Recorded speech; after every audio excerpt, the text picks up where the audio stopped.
Good evening and welcome to the Action News 5 Digital Desk Nighttime. I'm meteorologist Ron Childers along with my sidekick Lydia Canine. How are you today? I'm good. How are you? I'm wonderful. Did you have a good weekend? I did. How about you? It was nice. It was nice. And it was beautiful. It was tough to come to work yesterday. I got to tell Yeah. you, I'm on this Sunday through Thursday schedule right now. And so yeah, I'm still kind of adjusting to that. But yesterday, oh my. It was lovely. Heavens. I was sick, but I did sit outside in my hammock for a little while and then soak it in. Sunshine is always healing. Yes. And then the clouds came in today. Yeah, what's up with that? Yeah, what is up with that? Tell you what, let me give you your first alert. Check it out. Not only cloudy, but breezy. As a matter of fact, just downright windy. We got a strong south wind that led to above average temperatures. No rain, and notice I put in there yet. Rain's coming. Look at this, we're at 69. We had a high of 69, even with the clouds. We were 10 degrees above average today. 56 our low this morning. And nothing in the rain gauge yet, but that's going to be changing soon. Check this out. Memphis International right now. It's mostly cloudy. Lydian, it is 67 degrees right now. At this very minute, 67, when typically we're in the upper 50s. We got a south wind at 13 miles per hour, and it's that south wind that's driving that warmer air into the area. These are the winds around the mid-south. We've got south winds all around I think there's something wrong with the Oxford sensor. Yeah? It shows that it has a north wind at 7 miles per hour. We need to thump that sensor, see if we can fix it. But most of the area with a 10, 15 mile an hour wind. And then over the next 12 hours, those winds are going to remain out of the south-southwest about 15, 16 miles per hour. Those clouds aren't going anywhere either. And we're only going to fall in the mid-range of the 60s overnight tonight. So we've got a warm night coming our way. And not only that, but a wind advisory is going to go into effect tomorrow morning at 7. I think the winds are going to increase as we get into the afternoon tomorrow. So Memphis and Shelby County included in this. Oxford is not. We have an erroneous reading from the wind sensor there, and they're not included. Why can't we include Lafayette County? Come on, join the party. It's going to be windy in Lafayette County. I tell you what, let me show you this. This is the Futurecast wind gust. All right, we'll start it off at 7 o'clock Tuesday morning. Now this is a forecast model. It's not like actual winds. It just kind of gives us a ballpark. But Tuesday morning at 7 o'clock, we're likely to have gusts. These are the stronger gusts of about 30, 35 miles per hour. Now, let me quickly, Lydia, explain the difference between a gust and a sustained wind. The sustained wind is basically just the wind speed. The average wind speed for that particular period of time. But within that period of time, there can be sudden little bursts of wind. You know, like when it's raining, you'll get some rain coming down, and then it gets really heavy for a second. Almost, it's just, and there's a word for that, and it escapes me right now. But the wind gust is that, you know, that sudden brief burst of wind you get. So that's what we're tracking here with the Futurecast wind. So now let's go back to this, because from 7 till about noon, we're still going to have gusts close to 40 miles per hour in many areas, especially north of the 40 corridor. That's where I think we're going to find the stronger gusts from northeastern Arkansas through West Tennessee. It's the temperature gradient. They got the strong wind coming into play, and then that warmer air also creating the stronger wind. So we see that continue into the afternoon. 30, 35 miles per hour, well into the afternoon hours. By the way, sustained winds are going to be about 10 to 20 miles per hour throughout the day. But these gusts could peak at about 30 to 40 miles per hour. And even at 10 o'clock tomorrow night. Now, 2 a.m. Wednesday. Check this out. Notice the arrows? They're all coming out of the southwest. They're pointing northeast. So that's an indication the wind is southwest. Still, 2 a.m. Wednesday morning, 30, 40 mile an hour wind gust. Watch this from 2 a.m. to 6. You see the arrows? Wow. They switch, and they're now pointing southeast. That means a cold front's coming through. That's going to shift the wind to the northwest, and that northwest wind it's going to usher in some cold air. So after experiencing temperatures in the 70s over the weekend, there were many areas in the Mid-South today that had 70-degree temperatures. We only hit 69 in Memphis. We're going to be in the 70s again Tuesday, but Wednesday, I think right around midnight, it's probably going to be close to 70, and then the temperature is going to fall. And by Wednesday afternoon, temperatures are going to be near 50. Oh, no. Yeah. Ronna, can you fix it? Please. I got my best people working on it right now. Okay. Sounds good. All right. So let me go back and let me show you this because I want to talk about the clouds. The clouds were an issue today.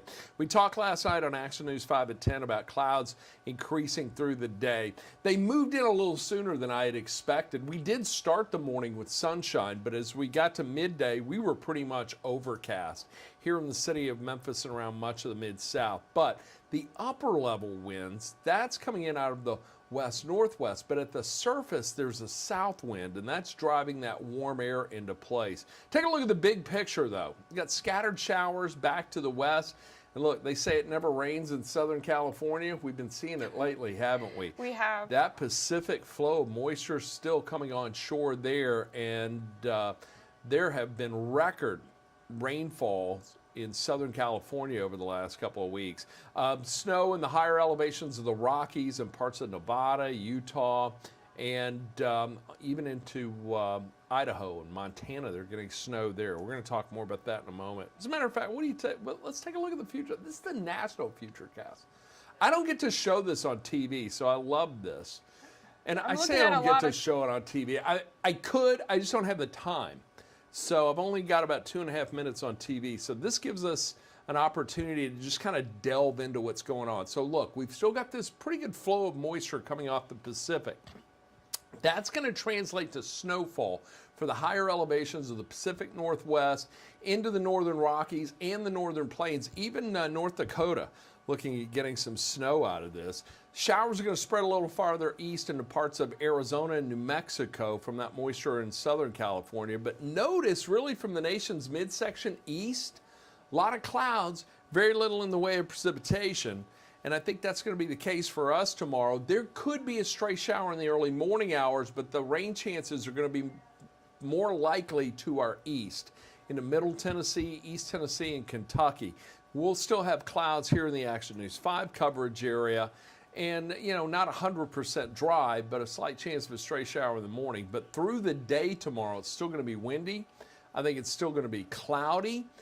And notice, look at this. Snow is going to be coming into parts of Nebraska, South Dakota, southern Minnesota, even into Colorado. We'll get a chance to dry out back along the west coast, but more moisture converging in the northeast. That's going to bring rain to the east coast. Some showers, possibly a few thunderstorms for that area too. And there's a threat of severe weather there for Wednesday around the Ohio Valley and the upper Great Lakes region, the upper Midwest.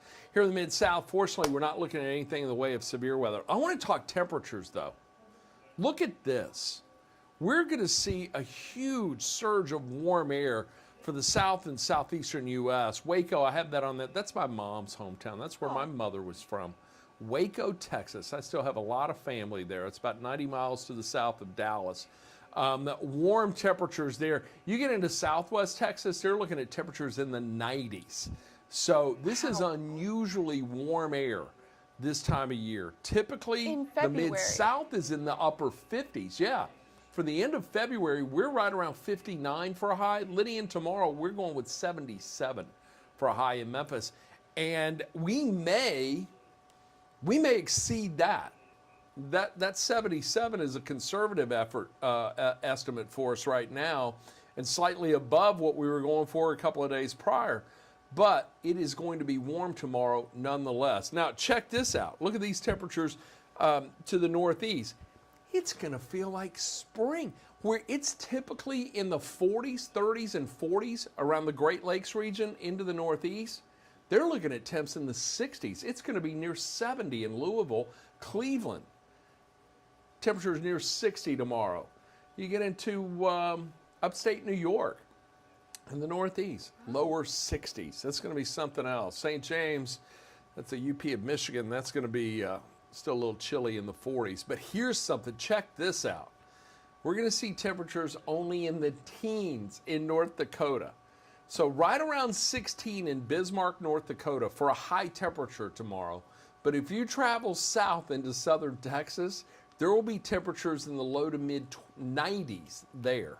So a huge, huge spread in temperatures in less than 1,000 miles. And then you've got temperatures that will range from 20s in Casper, Wyoming to around 50 in Colorado Springs, 70 in Tucson, Arizona. By the way, these are the, and you're wondering, why do we have these cities on here?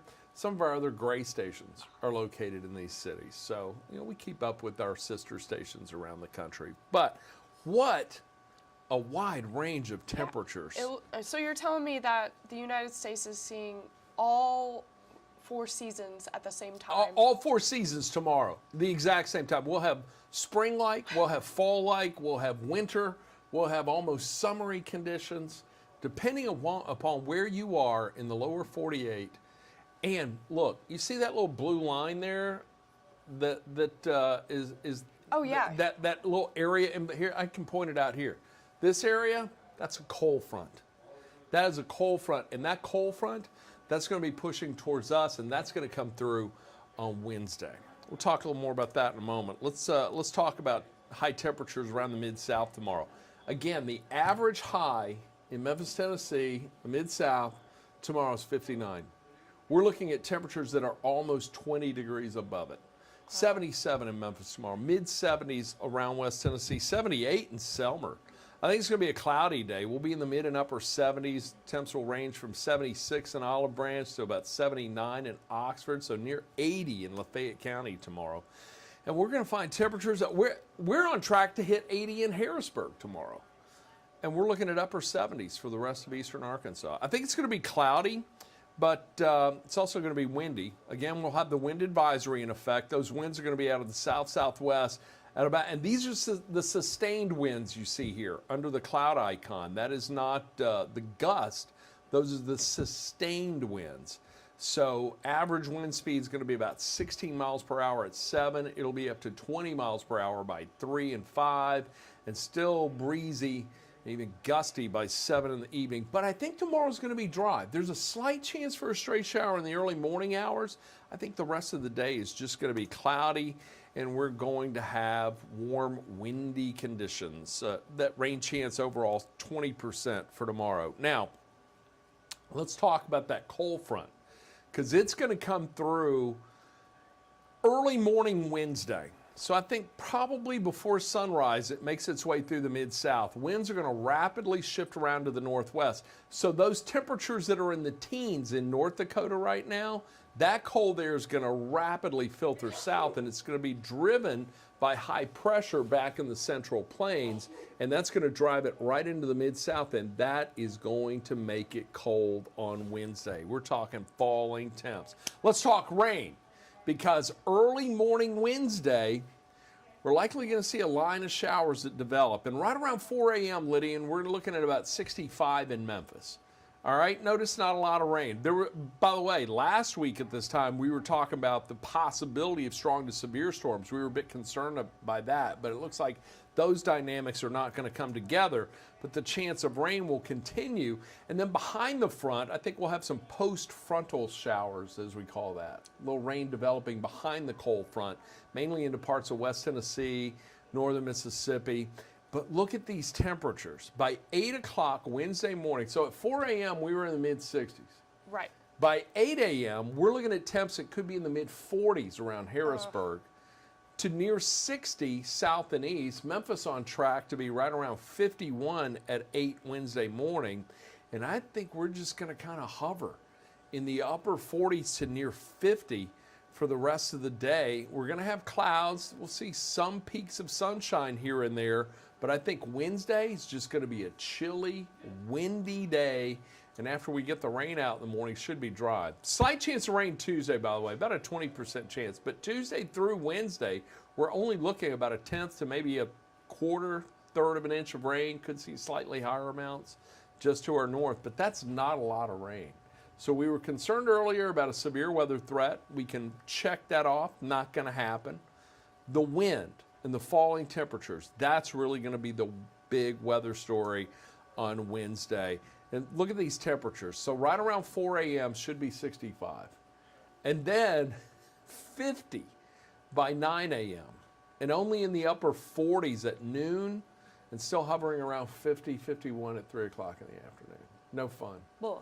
Yeah, so when you see a 7-day forecast and you see that high, like if you're on the Action News 5 First Alert weather app, and by the way, did I say get the app yet? Not yet. I said get the app. Get the Action News 5 First Alert weather app. When you go down and you look at the daily forecast on there and you'll see 65 for Wednesday, know that we're going to hit that in the very early morning hours. I probably should change that to 50. Let me know, should I put the high temperature in there or what it's actually going to be around 2 or 3 in the afternoon? What do you think?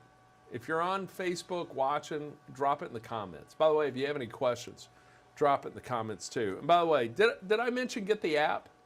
Get the app, get the Action News 5 First Alert weather app. It's free for Apple and Android products. Up and down temperatures. Let me tell you, this thing is awesome because you have the hour-by-hour forecast. You have the interactive radar, and it's in the hour-by-hour forecast. It's not just for Memphis; it is for your specific location. So we use satellite data, that high-resolution satellite data, to calculate what the temps will be in your neighborhood and neck of the woods. By the way, let me give you this to get you through the week. Lydian, you love the weekend. Here's Yes. a good one, and hopefully you're going to be healthy for this weekend. Yeah, I know. No cold. So look at this, 70 on Saturday. We're looking at a beautiful, beautiful start to the weekend. I think it's going to be a little more cloud cover on Sunday, about 72, breezy, but just nice. So we're really starting to make that turn. And by the way, meteorological spring begins on March 1st. So for meteorologists here and across the world, spring will be sprung when we wake up Friday morning. You really tickled March yourself 1st. with that. Yeah, I did. I think I made a funny. What you got for us?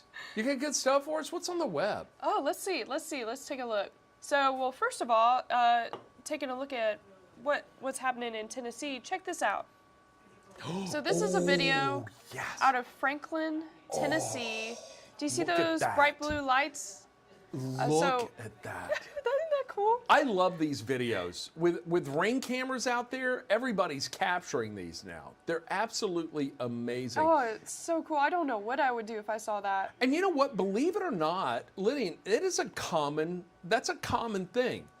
As a matter of fact, here, let me hit you with some crazy numbers here, okay? So on average, annually, 5,200 tons of space debris enters our atmosphere. That is 10 million pounds of space debris, from dust to small pebbles, satellite Wow. parts and stuff, just stuff from space. It falls to the earth. The studies have been done. There was a university in England, Manchester University, did a study on this. They also tracked 17,000 meteorites. 17,000, weighing anywhere from... That. Yeah, I mean, it's a lot. So here, let me break it down for you. So 17,000 a year enter our atmosphere by their calculations, observations.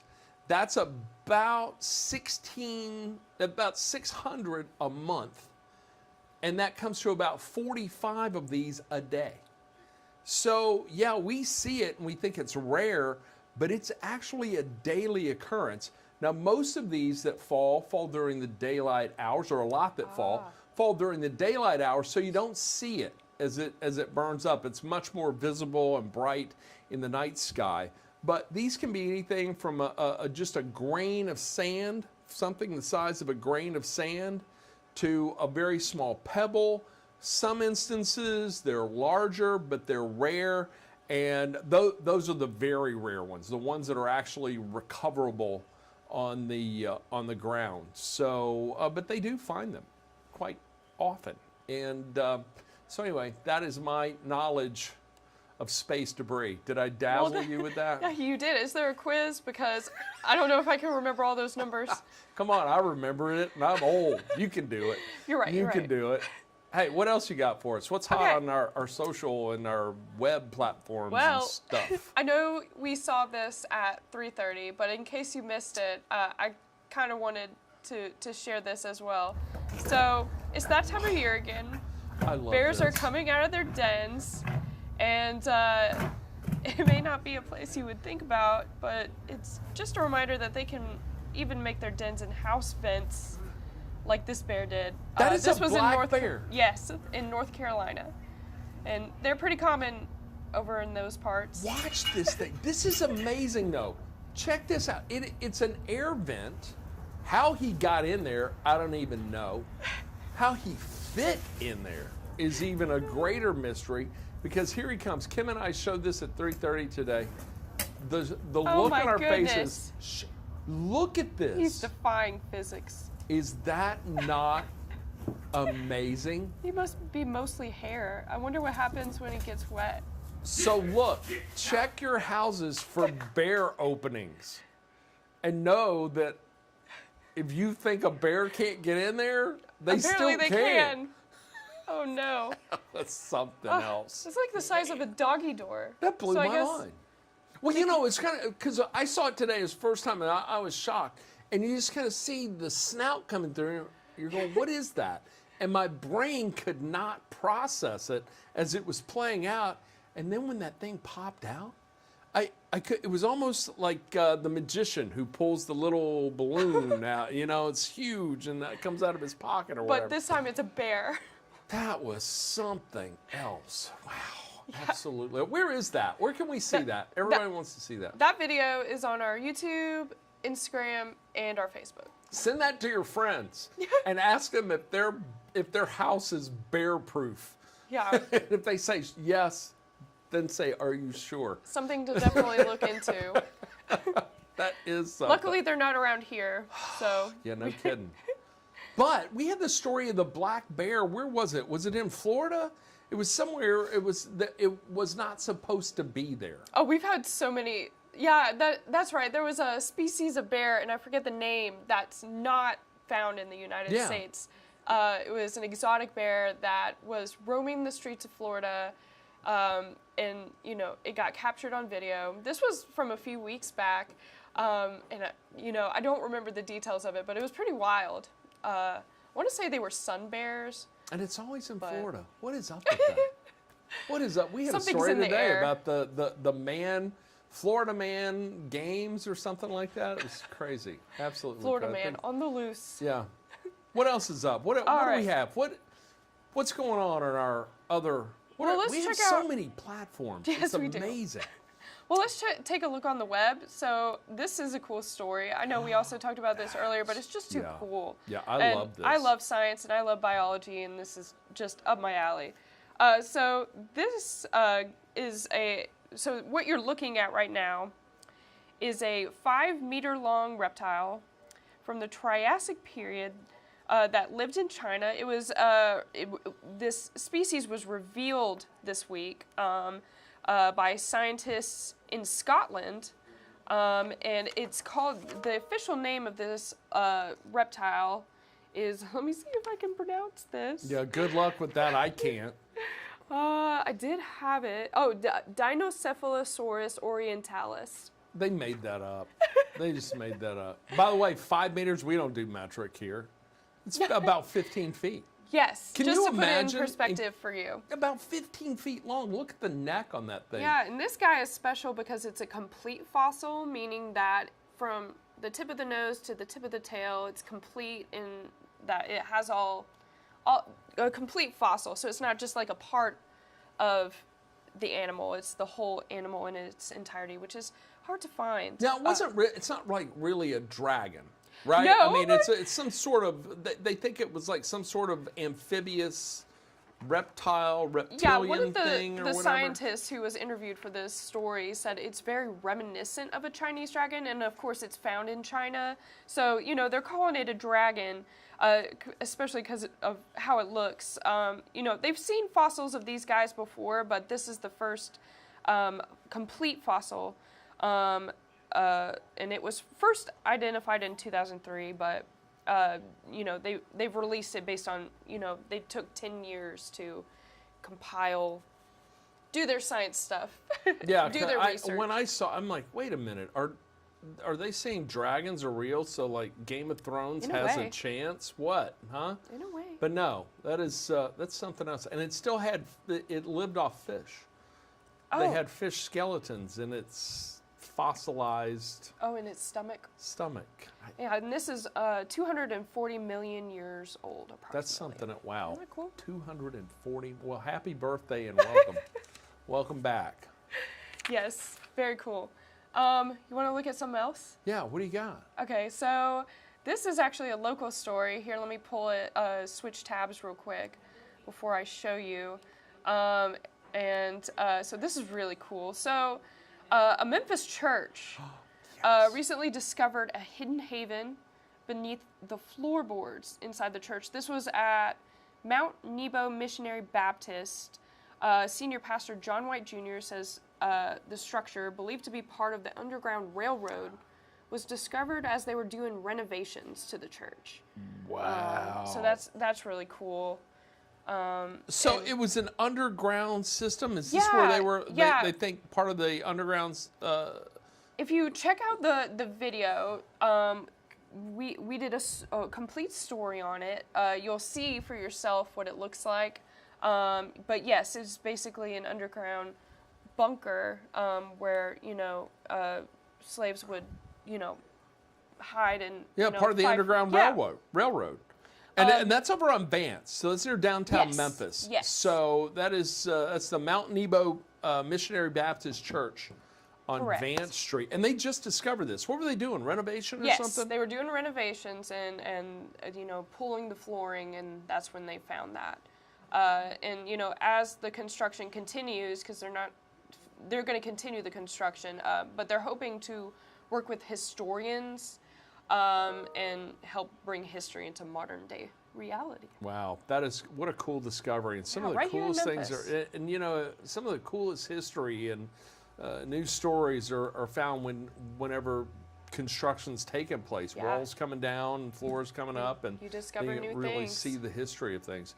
We have to wrap it up here. You've got to get back to work. I pull her away from her job to help run all this and help me get through this. This is my job as well. It is kind of fun though, isn't it? This is fun. It's a nice break. Yeah, it's an opportunity for us to just share and chat and go into a little more in-depth on weather and just what's hot on the web and some of our other platforms. And by the way, we do want to remind you, we always push the Action News 5 First Alert Weather app, but we've also got the Action News 5 app for your phone. You can find that in your app store. But if you have a Roku, an Apple TV, or an Amazon Fire streaming device, you can download the Action News 5 app there. And you'll find some great stories on there. I think all of Kim Clark's 5-star stories are there. All of our newscasts are there. You can watch our newscast stream live daily on one of those platforms. So a lot of great things, a lot of fun stuff on the Action News 5 app. So get the app. Get the app. By the way, coming up on Action News 5 at 10 tonight, a building collapsed in, where was it? Covington? Yes. I believe actually have it pulled up here. Here, I can show y'all. We're going to have a report on this. It's a vacant building, I do believe. Yes. But the building collapse itself was, look at that. That looks like something you would see after a tornado or an earthquake. Yeah, it does. That is something else. So we're going to have more on that. That's right there on Main Street at Main and East Spring Street in Covington. We'll have that. And then Joyce Peterson is working on a story tonight that she's going to bring you on Action News 5 at 10. New Mayor Paul Young met with gang members today. 2 weeks ago. He met with them 2 weeks ago. Okay. You got booby traps. That's why I'm glad you're here. Should I stand on this? There you Does that go. make me tall? That's too tall. Yeah, you're all right. All right. Thank you, Lydian. You stand head and shoulders above me at all times. What do you want? All right. So the mayor was at an event at the Community Foundation of Greater Memphis, which is just down the street from us here on Union Avenue. Mm-hmm. And J.P. Morgan Chase presented a $272,000 check to the Blueprint Collective, which is an agency that works with young people to upskill them and get them jobs. That's great. Yeah. So youth That's workforce awesome. development, right. That's a nice chunk of change, too. 2-year grant process. So this is a big deal, getting a lot of money. Yeah. You know, we're trying to get the kids off the street, upskill them, get them into jobs. So the mayor, as he's talking to the group, am I looking here or here? Which one, Lydian? Which one? You're looking One that in one the right middle. there. I never know. So if I look over there, apologies. But so the mayor lets it drop tonight that he met 2 weeks ago. He asked his people, I want to meet with the top gang leaders in town. I want to face-to-face make it happen. I don't know how often mayors do this, but apparently not often, because the mayor met with the gang leaders 2 weeks ago. He said, I want a 7-day ceasefire. And the gang leaders said, okay, here's what we need to make that happen. Wow. This is the part where we call it a tease. So tonight at 10, I will tell you what the gang members asked for. But basically, they wanted 4 things. They said these things need to happen for our young guys to come off the street, put the guns down. The first thing was have our enemies agree to a ceasefire. That's a given. Yeah. The other things, it has to do with workforce development, youth workforce development, and gang members who want to go legit and get off the street, but they need help doing it. So Yeah. we're going to talk about that tonight at 10. But this was the first time the mayor let it out that he called for this meeting, and apparently the gang members were stunned. They couldn't believe they were meeting face-to-face with the mayor. Honestly, I think it's brilliant. It's genius. I think it's absolutely brilliant and courageous. I mean, that's when you talk gang members, I mean, look, they're people who live here too. They have the same issues we have. They would just want to pay their bills, have a place to live. They go about it a different way. Yeah. But opening a dialogue, because we know a lot of this does derive from gangs and poverty is a big issue Yeah. with this too. Yeah. And so getting these young people up out of poverty, upskilling them, giving them the skills they need, the tools they need to get a job, keep the job, and not just a warehouse job. They talked about the difference between just those warehouse jobs where you're just stocking all Yeah. day long. But these are manufacturing jobs with this Blueprint Collective. So really exciting news, but a very interesting conversation with the mayor during this panel tonight. And so you'll hear more from him and about his meeting with the gang members. And I've been here 30 years, and very rarely do you hear a mayor talk about, sitting down face to face with the gang members. I think it's great. Yep, I do too. I think it's great. It humanizes it, and it opens up a dialogue. And the one way to fix this is opening talks. Got to do something. Yeah. All right, I'm JP, out. thank Bye. you. Bye, all. That's Lydian's microphone. Thank you, Lydian Lydian. gave up the microphone for Joyce Peterson. How kind of you. I do what I can. That's good. That's good. I got another one over here. I shouldn't get to it in time. But look, that's going to wrap it up for us on the Digital Desk Nighttime. We still got to get them to do the graphic. I know, Lydian. I know. Digital Desk Nighttime. I'm not in Or, charge of that. As it's been called, the Ron and Lydian Show. That's what Oh, the yeah. folks in the newsroom call it. So, or the Lydian and Ron Show. Your Right, name me comes first. first because you run it all. So, look, that's going to wrap it up for us. Look, if you have any questions about the weather, leave it in the comments on Facebook. I'll go through there and see what I can answer a little later on this evening. In the meantime, thank you for joining us on the Action News 5 app and right here on Facebook and our digital platforms. We'll get you back to your regularly scheduled surfing, scrolling, whatever it is you